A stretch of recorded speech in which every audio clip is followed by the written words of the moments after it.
आज इस क्लास में हम बात करेंगे एरिया रिलेटेड टू सर्कल्स, यानी वृत्तों से संबंधित क्षेत्रफल। तो सबसे पहले इसमें ये समझ लीजिए कि सर्किल क्या होता है। Circle is the locus. Circle या जैसे हिंदी में हम वृत्त कह देते हैं, तो वृत्त क्या होता है कि it is the locus of A point which has fix distance from a fixed point. यानी ये क्या है कि कोई बिंदु इस तरह से मूव कर रहा है, यानी कोई बिंदु इस तरह से घूम रहा है कि उसकी जो दूरी है किसी फिक्स पॉइंट से बराबर ही रहती है। जैसे मान लिया ये फिक्स पॉइंट है और ये बिंदु इस तरह से घूमता है कि ये जो दूरी है ये बराबर ही रहती है। तो इस तरह से घूमता जाएगा, जैसे हम कंपास में लगा करके इसे घुमा देते हैं तो ये क्या बन जाता है, सर्किल बन जाता है। और ये क्या कहलाता है, उसका सर्किल का सेंटर। और ये क्या कहलाती है, बाहर वाली सर्कम्फ्रेंस, ये क्या कहलाता है, सेंटर। और ये क्या कहलाती है, सर्कम्फ्रेंस। ये सब मैं बातें जो पिछली क्लास में छठी क्लास से हमने पढ़ी हैं उन्हें रिपीट करे दे रहा हूँ, ठीक है। अब इसमें अगर any two point on circumference हमने मिला दिए तो ये क्या कहलाती है, कॉर्ड। और इसी तरह से लार्जेस्ट कॉर्ड क्या हो जाती है, हमारा diameter is the largest chord. सबसे बड़ी जो जीवा है वो कौन है, व्यास है। व्यास सबसे बड़ी जीवा है। अब अगर हम इस तरह से करें कि भाई ये सर्किल है हमारे पास और इस सर्किल को हमने, ये इसका सेंटर है O और ये A और ये B, ठीक है। ये अंतर को समझ लो। तो ये जो सारा एरिया है इसको हम क्या कहेंगे, माइनर सेक्टर, ठीक है, माइनर सेक्टर। और ये जो ऊपर वाला बड़े वाला ज़्यादा वाला एरिया हो गया इसको हम कहेंगे क्या, मेजर सेक्टर। क्योंकि ये शब्दों को समझ लोगे तो ये आपको चैप्टर करने में कोई भी बड़ी आसानी से हो जाएगा। सेक्टर हिंदी में हम इसे कहते हैं वृत्त। माइनर सेक्टर, सेक्टर की हिंदी है त्रिज्यखंड। क्या है इसकी हिंदी, त्रिज्यखंड, ठीक है। लघु है, ये कहलाएगा लघु त्रिज्यखंड और ये कहलाएगा बड़े वाला दीर्घ त्रिज्यखंड। यानी ये मेजर सेक्टर और माइनर सेक्टर, यानी ये जो एरिया बाउंडेड बाई किसके, दो, इसे कौन कौन बांध रहे हैं, ये रेडियस, टू रेडियस, ठीक है। और इसकी क्या, सर्कमफ्रेंस के पार्ट को हम क्या कहते हैं, आर्क। तो ये इस तरह से जो बना कि भाई ये रेडियस और इसको आर्क, इसको मिला दिया तो ये जो हिस्सा बन गया ये कहलाएगा हमारा हिंदी में त्रिज्यखंड और अंग्रेजी में क्या, माइनर सेक्टर या लघु त्रिज्यखंड। और जो बड़े वाला है वो मेजर सेक्टर या दीर्घ त्रिज्यखंड, ठीक है। इस तरह से हम इसे बांट देते हैं। और अगर ये थीटा एंगल है, ये एंगल थीटा है, अब जरा इस पर बात कर लो। ये एंगल अगर थीटा है तो पूरे सर्किल का एरिया क्या होता है भाई, पूरे सर्किल का हो जाता है पाई आर स्क्वायर। ये देख रहे हो आप, इसमें पूरे सर्किल का एरिया कितना हो गया, पाई आर स्क्वायर। और ये एंगल मैंने मान लिया ये थीटा है और पूरे सर्किल का कितना एरिया, पाई आर स्क्वायर है। और ये पूरा एंगल कितना है, ये पूरा कंप्लीट एंगल बन गया। ये एंगल कितना बन गया, कंप्लीट एंगल 360। तो यानी अपने रेशियो में बांटेगा तो यानी इसका जो एरिया बना वो कितना हो गया, पाई आर स्क्वायर थीटा बटे में 360। क्लियर हो गई बात कि नहीं, कि भाई पूरे सर्किल का एरिया कितना है, पाई आर स्क्वायर है। और उसमें से थीटा वाले हिस्से का हिस्सा, क्योंकि पूरा कितना है 360। तो इसका जो माइनर सेक्टर का एरिया ये हो गया पाई आर स्क्वायर थीटा बटे 360। क्यों हो गया, ये बात समझ में आ गई कि नहीं। ऐसे ही अगर हम कहें कि इस आर्क की लंबाई क्या होगी, तो पूरी इस आर्क की हम लंबाई कहें कि ये कितनी होगी भाई, ये वाली लेंथ, केवल आर्क की लेंथ, ठीक है। अब आर्क की लेंथ की बात हम करें तो अब क्योंकि पूरी सर्कमफ्रेंस की लेंथ कितनी है, 2 पाई आर है। 2 पाई आर है कि नहीं पूरे की। और 2 पाई आर कितने की है, 360 डिग्री की है। और ये थीटा वाला हिस्सा हमें निकालना है तो थीटा बट्टे में 360। तो यानी ये जो निकली ये बन गई पाई आर थीटा बटे 180। क्या बन गई, ये लेंथ ऑफ आर्क बन गई। क्या बन गई, ये लेंथ ऑफ आर्क बन गई। क्लियर हो गई बात कि नहीं। लेंथ ऑफ आर्क पूछे तो यानी हम फार्मूले के रूप में लिख सकते हैं इसे 2 पाई आर थीटा बटे 360 या पाई आर थीटा बटे में 180। ये हो गई हमारे पास लेंथ ऑफ दी आर्क, इस आर्क की लंबाई। क्लियर हो गई बात नहीं। तो एरिया कितना हो गया और आर्क की लेंथ कितनी होगी। अब आ जाओ जरा कि अगर इसको, ये सर्किल था हमारे पास इस सर्किल को 2 पॉइंट को हमने मिला दिया है, यानी 2 पॉइंट को मिलाने वाला जो लाइन सेगमेंट होगा हम उसे क्या कह देते हैं, कॉर्ड, और हिंदी में कह देते हैं जीवा। हिंदी में क्या कह देते हैं, जीवा।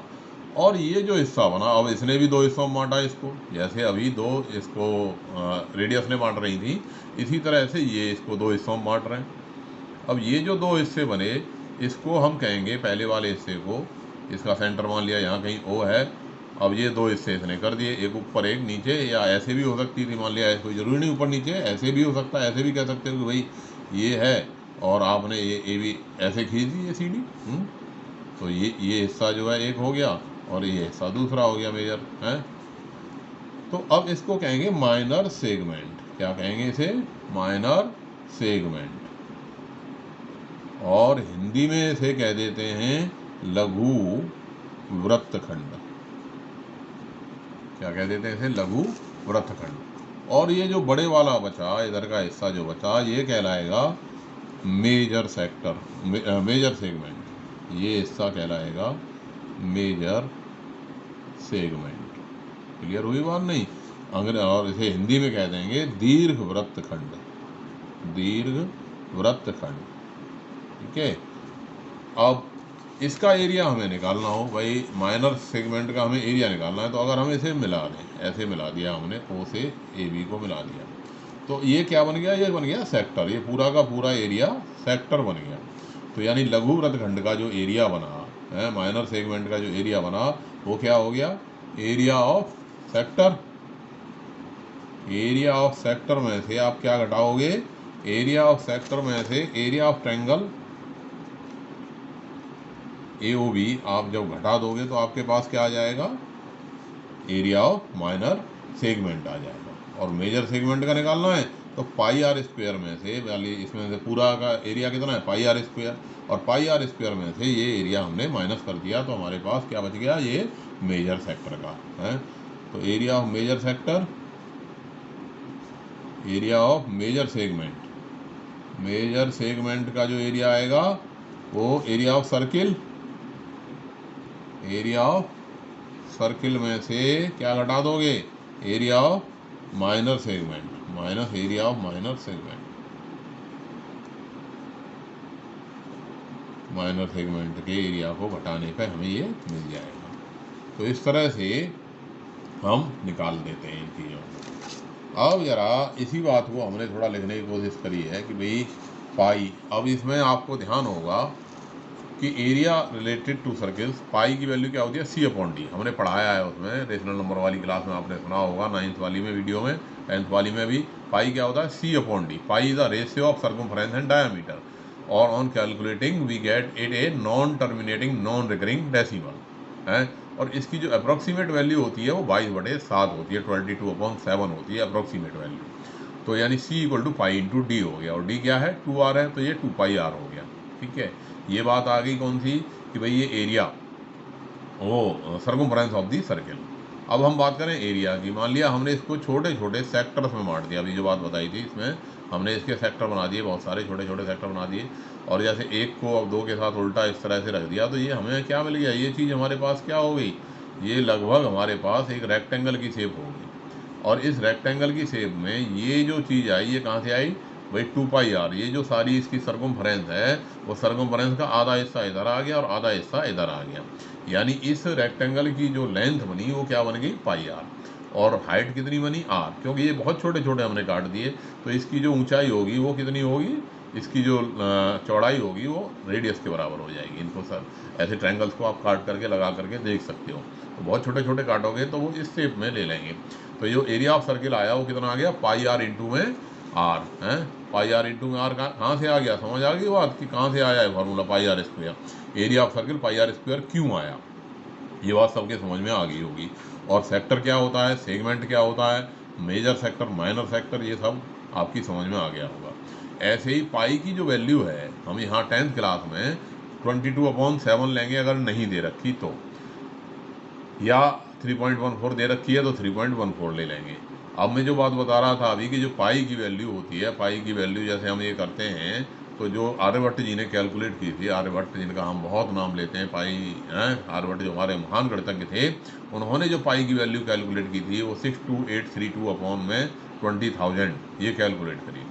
तो जैसा कि मैंने बताया कि ये दरअसल pi is a ratio of circumference and diameter, दोनों के रेशियो को, तो इसकी अप्रोक्सीमेट वैल्यू ये 22/7 है। पाई तो अपने आप में एक इरेशनल नंबर है, ठीक है। तो वो हमने रेशनल और इरेशनल चैप्टर में पाई पे काफ़ी बात कर रखी है, यहाँ ज़्यादा बात ना करते हुए पाई पे हम केवल इतनी ही बात करेंगे।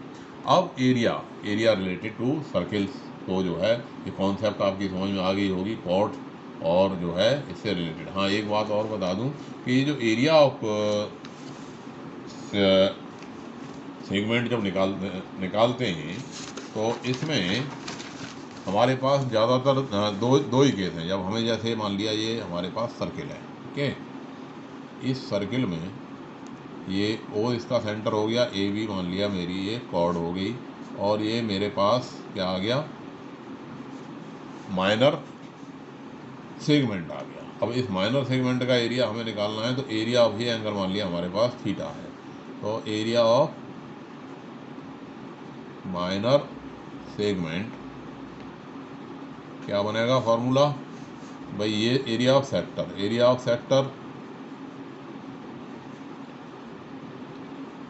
सेक्टर में से आप क्या घटाओगे, एरिया ऑफ ट्रायंगल AOB, ठीक है।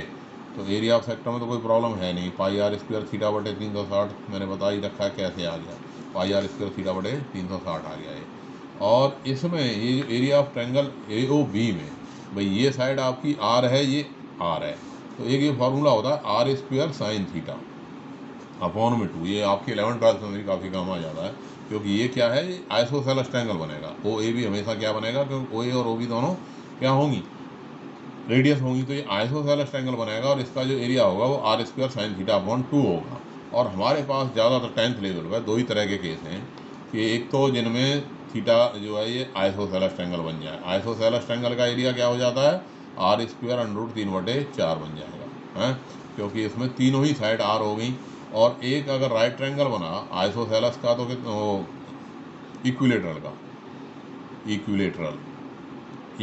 का ट्रायंगल का एरिया हो जाएगा आर स्क्वायर √3। और अगर वो ऐसे बन जाए 90 वाला है, 90 वाला केस बन जाए, तो ये कितना हो गया, ये भी आर, तो ये आर स्क्वायर बाई 2 बन गया, क्योंकि ये क्या हो गया, आइसोसेलेस राइट एंगल ट्रायंगल, तो इसका एरिया आर स्क्वायर बाई 2 हो गया। इसी से हमारे क्वेश्चन इजीली निकलते चले जाएंगे।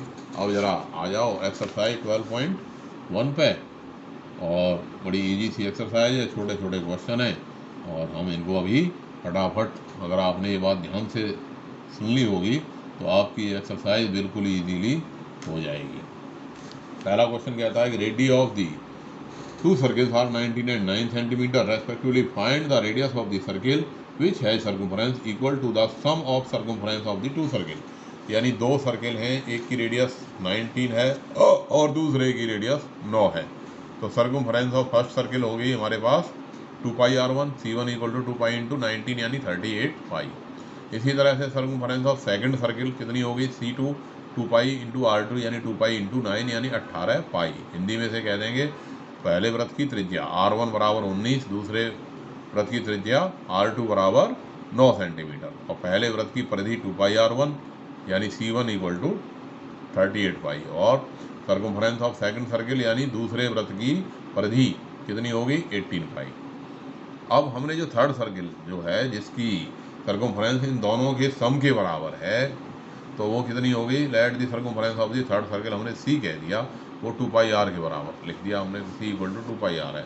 और क्वेश्चन क्या कह रहा है कि ये जो C है ये दोनों के सम के बराबर है, यानी C = C1 + C2 है, तो यानी C = 38 पाई + 18 पाई, दोनों को जोड़ दिया, 2πr कितना आ गया हमारे पास, 54 पाई, यानी R = कितना आ गया, 54 पाई अपॉन में 2 पाई, दैट इज 27, यानी radius of the required circle हमारी आ गई 27 सेंटीमीटर। तो रिक्वायर्ड सर्किल है उसकी रेडियस हमारे पास 27 सेंटीमीटर आ गई। इसी का हमारे पास ये दूसरा क्वेश्चन है कि radius of the of two circle are 8 centimetre and 6 centimetre respectively, find the radius of the circle having area equal to the sum of the area of two circle. यानी किसी सर्किल की जो radius है, दो circle हैं, उनकी एक की रेडियस 8 है, दूसरे एक की 6 है, और एक तीसरा सर्किल है जिसका एरिया इन दोनों के सम के बराबर है। ठीक है, दोनों के सम के बराबर है, तो हमें उस सर्किल की रेडियस फाइंड करनी है। ठीक है, radio of the first circle, पहले वृत्त की त्रिज्या r1 6 सेंटीमीटर है, दूसरे वृत्त की त्रिज्या r2 कितनी है, 8 सेंटीमीटर है। दोनों का पहले वृत्त का एरिया कितना हो गया, a1 पाई r1 स्क्वायर, पाई इंटू 6 का स्क्वायर, दैट इज 36 पाई। ऐसे एरिया ऑफ सेकंड सर्किल, दूसरे सर्किल का एरिया a2 पाई r2 का स्क्वायर यानी पाई इंटू 8 का स्क्वायर यानी 64 पाई हो गया। अब थर्ड सर्किल हमने मान लिया भाई उसकी रेडियस r है, तो area of the third circle a equal to pi r square हो गया। तो इक्वेशन अकॉर्डिंग टू क्वेश्चन क्या कह रहा है कि भाई जिस वाले थर्ड का जो एरिया है वो दोनों के एरिया के सम के बराबर है, तो a equal to a1 plus a2 यानी pi r square equal to 36 pi plus 64 pi यानी pi r square equal to 100 pi हो गया। पाई से पाई ये खत्म हो गया, r स्क्वायर इक्वल टू 100 आ गया, यानी r इक्वल टू रूट में 100 यानी कि 10 सेंटीमीटर आ गया। तो radius of the required circle हमारी कितनी आ गई, 10 सेंटीमीटर, यानी जो वृत्त हमको चाहिए उसकी त्रिज्या कितनी आ गई हमारे पास, 10 सेंटीमीटर आ गई। आसान सा क्वेश्चन था दूसरा। तीसरा क्वेश्चन थोड़ा लंबा चौड़ा सा बना रखा है इसने, उसमें कलरफुल बना रखा है कि भाई एक गोला है इस तरह से, उसका जो गोल्ड रीजन है, गोल्ड रीजन की डायामीटर 21 है। क्या है इसका, डायामीटर 21 है, और इसके आगे फिर ये 10.5 यानी इसकी जो रेडियस हो गई 21/2 सेंटीमीटर होगी, 21/2 सेंटीमीटर कहो या ये होगी 10.5 सेंटीमीटर, और आगे फिर 10.5 के ये बढ़ता चला जा रहा है, और इस तरह से ये अलग अलग रीजन हो गए। जैसे ये गोल्ड रीजन है, ये क्या है, रेड रीजन है, इधर ये ब्लू है, फिर ये ब्लैक है, और उससे आगे ये वाइट है, इस तरह से है। तो हमें हर एक रीजन का एरिया निकालना है। तो पहले वाले में तो कोई दिक्कत है ही नहीं। फॉर द गोल्ड रीजन कितना हो गया, पाई r स्क्वायर, r की वैल्यू 21/2 है, तो पाई इंटू में 21 गुणा 21 बटे 5 गुणा में 21/2 इंटू में 21/2, सॉल्व कर दिया, 22/7 पाई की वैल्यू लगा दी, 21/2 इंटू 21/2 सिंपल कर दिया, 346.5 ये वैल्यू हमारे पास आ गई है, सॉल्व होकर के आ गई कि नहीं। अब रेड रीजन का निकालना है। अब रेड रीजन का एरिया कैसे निकालोगे, रेड रीजन में क्या है कि जो पूरा बना, ये रेड रीजन कैसे बना भाई, ये पूरे एरिया में से गोल्ड का एरिया माइनस कर दोगे। ये पूरा जो सर्किल बना, पूरे सर्किल में बाहर वाले की आउटर की रेडियस कितनी हो गई, आउटर की रेडियस हो गई आपके पास r equal to 10.5 and 10.5 21 centimetre हो गई, और अंदर वाले की, उसकी जो अंदर वाले की रेडियस है वो 10.5 है। तो यानी बाहर वाले सर्किल के एरिया में से अंदर वाले सर्किल का एरिया माइनस करा तो वो क्या आ गया, pi r square minus r square आ गया। तो यानी पाई इंटू 21 का स्क्वायर माइनस 10.5 का स्क्वायर। अब यहाँ मैं ये बताना चाहूँ कि देखो हमें कैलकुलेशन हमेशा छोटे तरीके से करनी चाहिए।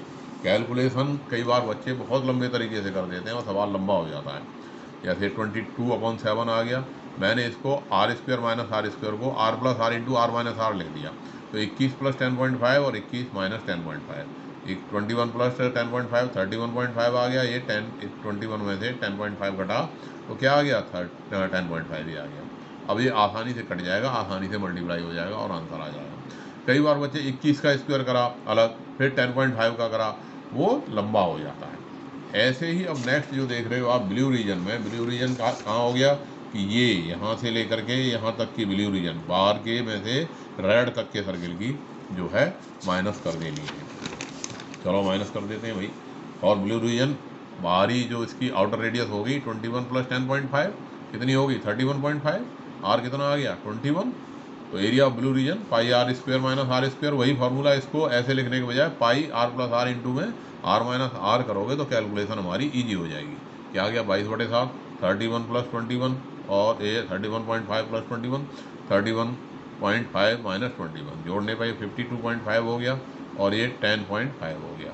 ठीक है, तो ये आंसर आ गया हमारा पास 1732.5 सेंटीमीटर स्क्वायर।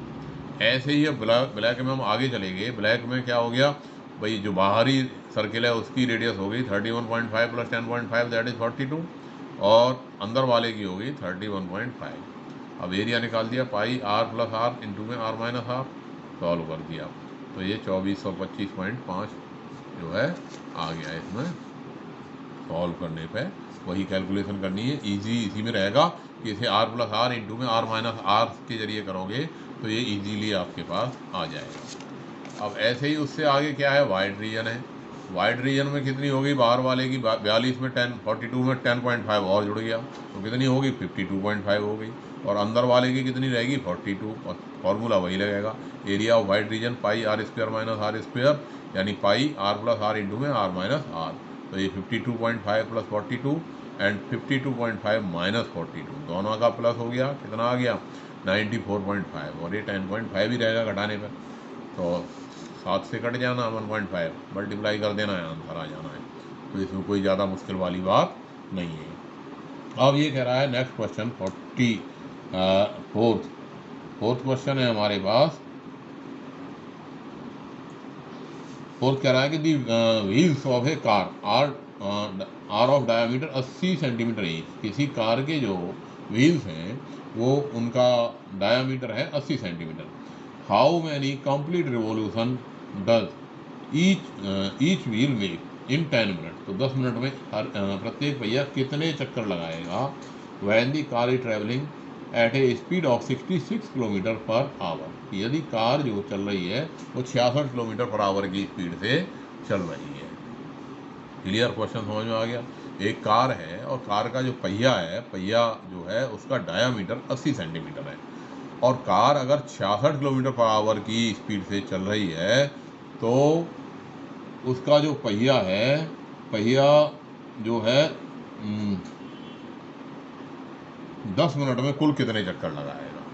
तो हम इसके लिए क्या करेंगे कि 10 मिनट में पहिए द्वारा चली गई दूरी निकाल देंगे, ठीक है, और उस डिस्टेंस को उसकी सर्कमफ्रेंस से डिवाइड कर देंगे। क्यों कर देंगे, क्योंकि एक चक्कर में जो पहिया डिस्टेंस तय करता है वो कितनी डिस्टेंस तय करता है, अपनी सर्कमफ्रेंस के बराबर। पहिया जैसे घूमेगा, कोई भी ये पहिया घूम रहा है, तो पहिया घूमने का क्या मतलब है, एक चक्कर लगाने में ये अपनी सर्कमफ्रेंस के बराबर, इसकी लंबाई के बराबर जो है जगह डिस्टेंस तय कर लेगा। तो अब हम सबसे पहले क्या निकालेंगे भाई, 10 मिनट में उसने कितनी दूरी तय की। तो speed of car 66 kilometre per our है, 66 किलोमीटर प्रति घंटा है कार की speed. Distance covered by car in 10 minute कितनी होगी, स्पीड इंटू टाइम, यानी 66 इंटू में 10/16 दैट इज 11 किलोमीटर। अब 11 किलोमीटर की डिस्टेंस तय हुई है, ठीक है, और डायामीटर ऑफ व्हील कितना है 80 सेंटीमीटर है, यूनिट का ध्यान रखना जरूरी है। तो डिस्टेंस कवर्ड इन 1 रिवोल्यूशन, एक चक्कर में कार द्वारा चली गई दूरी बराबर हो गई 2 पाई आर, या इसे पाई इंटू डी कह सकते हैं, यानी 22/7 गुणा 80 सेंटीमीटर। इतनी दूरी एक चक्कर में, इतने सेंटीमीटर दूरी पहिए ने तय की, इस पहिए ने तय की, और टोटल दूरी 10 मिनट में कितनी तय हो चुकी है 11 किलोमीटर। अब हमें लगाना है कितनी बार घूमा। तो कितनी बार घूमा निकालने के लिए हम क्या करेंगे कि इसको, इस डिस्टेंस को इससे भाग लगाएंगे, लेकिन ये काय में है किलोमीटर में, ठीक है। तो जो है इसको हम काय में बदलेंगे, सेंटीमीटर में बदलेंगे, और इसको इससे फिर हम डिवाइड करते हैं। तो इसके लिए हमें 11 किलोमीटर को पहले बदलना पड़ेगा। तो number of revolution made by wheel to cover 11 kilometre distance, यानी व्हील के द्वारा 11 किलोमीटर की दूरी तय करने के लिए कुल कितनी दूरी तय करनी पड़ी। तो ये हो गई 11 को 1000 से हमने मल्टीप्लाई करा, मीटर बन गया, और 1 मीटर में 100 से मल्टीप्लाई कर दिया, सेंटीमीटर हो गया, और अपॉन में ये जो इसकी सर्कमफ्रेंस थी इससे इसको डिवाइड कर दिया। ये 7 ऊपर पहुंच जाएगा, और 7 ऊपर पहुंचा दिया, इसकी काटा पीटी कर दी, 11 दूनी 22, और ये 0 से कट गया, यानी काट पीट के जब आंसर निकालोगे तो 4375, इतना तो कर ही लोगे आप, काट पीट के इसका आंसर निकाल लोगे, 4375 आ जाएगा। 5वें क्वेश्चन में कह रहा है कि take the correct answer in the following and justify your choice. कि इसमें किसी सर्किल का जो एरिया है और उसकी जो पेरीमीटर है दोनों न्यूमेरिकली इक्वल है। न्यूमेरिकली का मतलब यूनिट उनकी इक्वल नहीं होगी, है। एरिया ऑफ द सर्किल ए कितना है पाई आर स्क्वायर, और पेरीमीटर ऑफ सर्किल कितना होता है 2 पाई आर। ये क्या में होगा, इसकी यूनिट क्या होगी सेंटीमीटर स्क्वायर, और इसकी यूनिट क्या होगी सेंटीमीटर, और ये न्यूमेरिकली इक्वल है। न्यूमेरिकली इक्वल का मतलब ए इक्वल टू पी रख दिया हमने, pi r square equal to 2 pi r square, 2 pi r, तो पाई से पाई कैंसिल हो गया। अब are square equal to 2r हो गया, यानी आर से स्क्वायर से एक आर कैंसिल हो जाएगा, आर इक्वल टू क्या आ जाएगा 2 यूनिट, यानी उसकी जो यूनिट होगी वो 2 यूनिट हो जाएगी। अब एक्सरसाइज नेक्स्ट है 12.2। इसके लिए मैंने छोटी छोटी बातें अभी आपको प्रूव कर रही थी, शुरू में बताई थी कि भाई लेंथ ऑफ द आर्क ये फॉर्मूलों के रूप में मैंने लिख दिया। क्यों हो गया भाई, पूरे की सर्किल की 2πr है, 2πr में से अगर ये एंगल थीटा बन रहा है तो 2πr थीटा बटे 360, यानी ये πr थीटा बटे 180 हो गई क्या, लेंथ ऑफ द आर्क। ऐसे ही जो इसका एरिया है, पूरे सर्किल का एरिया कितना हो गया, πr स्क्वायर है, πr स्क्वायर हो गया पूरे सर्किल का। और इसका हम सेक्टर का एरिया निकालना चाहें तो ये कितना हो गया, πr स्क्वायर थीटा बटे में 360 आ गया, ये माइनर सेक्टर का एरिया हो गया। और ये इधर वाला मेजर का निकालोगे तो या तो ये एंगल इधर वाला ले लो, इसका रिफ्लेक्स ले लो, है यहाँ पे थीटा जो है इसका रिफ्लेक्स ले लो, या सर्किल के एरिया में से इसका घटा दो, वो कहलाएगा मेजर है। ये हमारा क्या कहता है, माइनर सेक्टर, और ये क्या कहलाता है, मेजर सेक्टर। अभी मैंने पीछे बताया ही था। अब सेगमेंट की बात भी मैंने बताई थी, सेगमेंट का एरिया ऑफ सेक्टर में से एरिया ऑफ ट्रायंगल AOB घटा दिया, πr स्क्वायर थीटा बटे 360 minus r square sine theta upon 2, ये मैंने बता रखा है। Area of major segment πr square minus area of minor segment. तो ये फार्मूले आपने याद कर ही रखे हैं। तो अब जो है इनके आधार पर अगर नहीं कर रखे तो अब याद कर लो, लिखो 2-3 बार अपने हाथ से, इनको लिख दोगे तो याद हो जाएंगे पक्का। और जब याद हो जाएंगे तो फिर क्वेश्चन में कोई समस्या आने वाली आपको नहीं है, बिल्कुल आसान से क्वेश्चन है, सीधे सीधे डायरेक्ट फार्मूला बेस्ड क्वेश्चन है। जैसे पहला क्वेश्चन कह रहा है, find the area of the sector of a circle with radius 6 centimetre if the angle of sector is 60 degree. यदि एंगल रेडियस है आपकी 6 और थीटा है 60 डिग्री। अब ये कह रहा है कि भाई पाई आपने 22/7 लेना है, ठीक है। एरिया ऑफ सेक्टर का फार्मूला लगा दिया, πr स्क्वायर थीटा बटे में 360, पाई की जगह 22/7 लगा दिया, r 6 × 6 × 60/360 कट गया, 6 से 6 कट गया, 22 गुणा में 6 कितना आ गया, 132/7, दैट इज 18/6/7 आ गया, 18/6/7 सेंटीमीटर स्क्वायर आ गया। दूसरा, find the area of the quadrant of a circle whose circumference is 22 centimetre, यानी उस वृत्त का क्षेत्र, उस वृत्त का जिसकी परिधि कितनी है 22 सेंटीमीटर है, उसके क्वाड्रेंट क्या होता है, ये 90 का बनाता है, तो उसके क्वाड्रेंट का एरिया आपने निकालना है। यानी इसकी जो परिधि है वो कितनी है 22 सेंटीमीटर है, सी कितनी है 22 सेंटीमीटर। तो 2πr इक्वल टू 22, यानी 2 × 22/7 × r equal to 22, that is r equal to 22/7/2 × 22, that is कट गया, क्या बच गया 7/2। अब क्वाड्रेंट के लिए थीटा हो गया हमारे पास 90 डिग्री। तो एरिया ऑफ क्वाड्रेंट क्या हो गया, πr स्क्वायर थीटा बटे में 360, πr स्क्वायर × 90 अपॉन में 360, दैट इज 22/7 × 7/2 × 7/2 अपॉन में 4, क्या बन गया ये 77 अपॉन में 8, 9/5/8 सेंटीमीटर स्क्वायर क्वाड्रेंट का एरिया आ गया। तो बिल्कुल सिंपल क्वेश्चन होते हैं, इसमें बिल्कुल ईजी आते हैं फॉर्मूले अगर आप याद कर लो तो। तीसरा क्वेश्चन कह रहा है कि the length of a minute hand of a clock is 14 centimetre, यानी घड़ी की जो ये घड़ी है, घड़ी की जो मिनट वाली सुई है, मिनट की वाली सुई की लंबाई 14 सेंटीमीटर है। तो बताइए वो जो है, find the area swept by minute hand in 5 minute, 5 minute में। जैसे मान लिया यहाँ 6 से 30 पे थी ये और 30 से 35 मिनट पर पहुँच गई है, तो इसने ये जो एरिया कवर किया वो कितना किया, ये हमें निकालना है। सिंपल भाई, यहाँ पे मिनट हैंड ने कितना एंगल बना दिया, ये एंगल कितना पूरा बनाने में 360 बनाने में कितना समय लेती है, 1 घंटा लेती है। तो 5 मिनट बनाने में कितना, 60 मिनट घूमने में, 60 मिनट में ये पूरा एक चक्र यानी 360 डिग्री घूमती है। तो 5 मिनट में कितना घूमेगी, 360 × 5/60, दैट इज 30 डिग्री, यानी थीटा की वैल्यू आ गई हमारे पास 30 डिग्री, आर आ गया हमारे पास 40। अब एरिया स्वेप्ट निकालना है, सीधा सीधा हमें फॉर्मूला याद है, कौन सा याद है, πr स्क्वायर थीटा बटे में 360 लगा दिया, πr स्क्वायर थीटा बटे में 360, 22/7 × 14 × 14 गुणा 30 बटे में 360, 30 से कट गया, ये 12 हो गया, और इसको हमने 7 से काट दिया, 7 दूनी 14, 2 से काट दिया, अल्टीमेटली काट पीट के क्या बच गया 154/3 है। इसको हम लिख सकते हैं 51 1/3, ठीक है। यहाँ छोड़ दोगे तब भी कोई ऐसी बात नहीं है। तो ये आ गया area swept by minute hand in 5 minutes.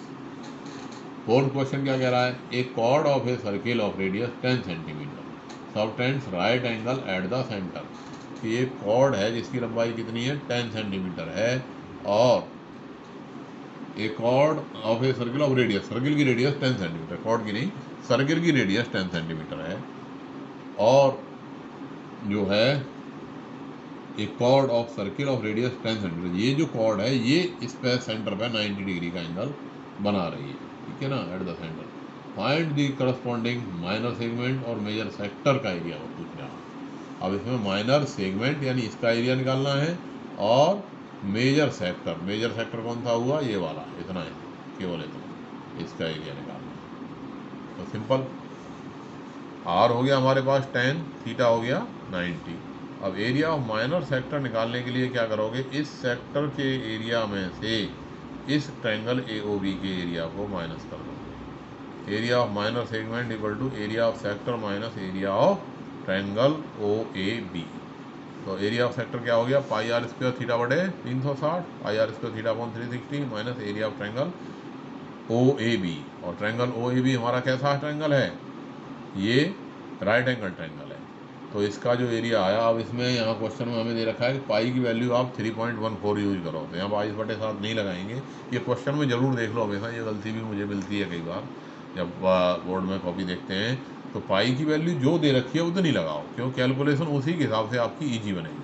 अब ये 3.14 था, 3.14 लगा दिया, आर 10 है और आर ये 10 है, थीटा 90/360 माइनस, अब इसका एरिया कितना हो गया 1/2 आर स्क्वायर, क्योंकि ये भी आर और ये भी आर, एंगल 90, तो 1/2 10 इंटू में 10, तो कितना हो गया ये 314/4 माइनस 50, हट दिया 10 से 10 पॉइंट खत्म हो गया, 3.14 का, और अपॉन में 4 माइनस 50 कितना बन गया 157 minus 100/2 that is 57/2 that is 28.5 centimetre. तो ये इसका एरिया निकल आया। क्लियर हो गई बात नहीं। तो अभी हमें एक और निकालना था इसका कि सेक्टर का, कौन से वाले का, मेजर सेक्टर का। अब मेजर सेक्टर में रिफ्लेक्स लगेगा इसका, ये जो रिफ्लेक्स एंगल है, क्योंकि इधर वाला एंगल 90 है और तो इधर वाला कितना हो गया 90 में से घट गया, 90 में से माइनस हो गया 270। तो यानी अब यहाँ पे क्या लगेगा, पाई आर स्क्वायर थीटा की जगह पे कितना लगेगा 270, तो पाई आर स्क्वायर इंटू में थीटा की जगह पे कितना लगेगा 270, 270/4, तो क्या बन गया ये 314 इंटू में 3 अपॉन में 2 दैट इज 471/2, सिंप्लीफाई कर दिया 235.5 सेंटीमीटर स्क्वायर। तो इस तरह से ये इजीली हो जाते हैं क्वेश्चन। एक क्वेश्चन और कर लेते हैं इस वीडियो में, 5वां। In a circle of radius 21 centimetre an arc subtend an angle 60 degree at the centre. ये आर्क जो है 60 डिग्री बना रहा है, इसकी रेडियस 21 सेंटीमीटर है। Find the length of the arc, arc की लेंथ निकालिए। एरिया ऑफ द सेक्टर, जो सेक्टर का एरिया बना वो निकालिए। Area of the segment form by the corresponding chord, और इस कॉर्ड के द्वारा ये जो बना इसका एरिया निकालिए। अब यहाँ इसने बता रखा है भाई जो वैल्यूज़ हैं कोई हमें नहीं दे रखी, तो नहीं दे रखी तो हमें पाई को 22/7 ही लेना पड़ेगा। तो सॉल्व कर देते हैं। Length of the arc, pi r theta बटे 180, पाई आर थीटा अपॉन 180, याद कर रखा होगा फॉर्मूला, सबको याद हो गया होगा। 20/7 इंटू 21 इंटू में 60 डिग्री अपॉन में 180, सॉल्व कर दिया 22 सेंटीमीटर आ गया, ये 22 सेंटीमीटर आ गया। अब एरिया ऑफ द सेक्टर निकालना है, सीधा सीधा हो गया pi r square theta upon 360, value लगा दी, pi r square 21 into 21 into 60 upon 360 that is 11 into 21 that is 231 centimetre square. अब एरिया ऑफ सेगमेंट निकालना है, तो क्या करोगे आप, एरिया ऑफ सेक्टर में से एरिया ऑफ ट्रायंगल को माइनस कर दोगे। तो एरिया ऑफ सेक्टर कितना हो गया, ये निकाला है अभी हमने 231 लिख दिया।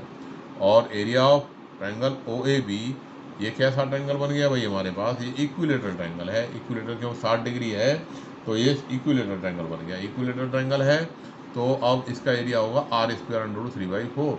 तो आर की जगह पे अब हमने 21 21 इंटू 21 अंडर 3/4। अब इसमें कुछ कट तो रहा नहीं है, तो हमने ऐसे ही छोड़ देंगे 231 माइनस 441 अंडर 3/4। कई बार मैं बोर्ड में देखता हूँ कि अगर नहीं दे रखा तो आप √3 की वैल्यू अपनी तरफ से मत डालिए। कई बार बच्चे सवाल को लंबा कर देते हैं, ठीक है ना, और पाई की वैल्यू y/7 डालिए। अगर वो कहता है √3 = 1.7 है या 1.73 है, तभी आप वैल्यू डाल करके इसको पूरा सॉल्व करिए, क्यों आपको मार्क्स यहीं तक मिल जाएंगे। बोर्ड के 3 घंटे बड़े इंपॉर्टेंट होते हैं।